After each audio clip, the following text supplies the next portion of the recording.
अस्सलामुअलैकुम जी।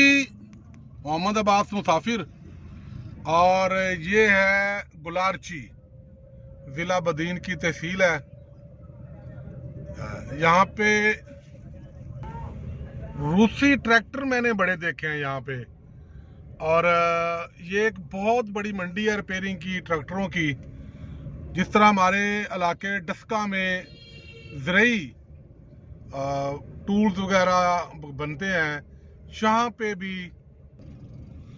पे भी बनते हैं जी। यहाँ पे तो ज़रा कम दुकानें हैं, ज़रा इससे पीछे जाएं तो वहाँ तो क्या क्या सूरजमुखी बहुत कुछ बनता है। खास करके ये सूरजमुखी की जो मशीन है ना, ये मेरे लिए एक नई चीज़ है जी, बिल्कुल नई चीज़। याद रहे यहाँ पे बहुत ज़्यादा राइस मिले हैं, इंडस्ट्री राइस। यहाँ पे तकरीबन 100 से ज़ायद राइस मिले हैं जी। क्या बात है जनाब।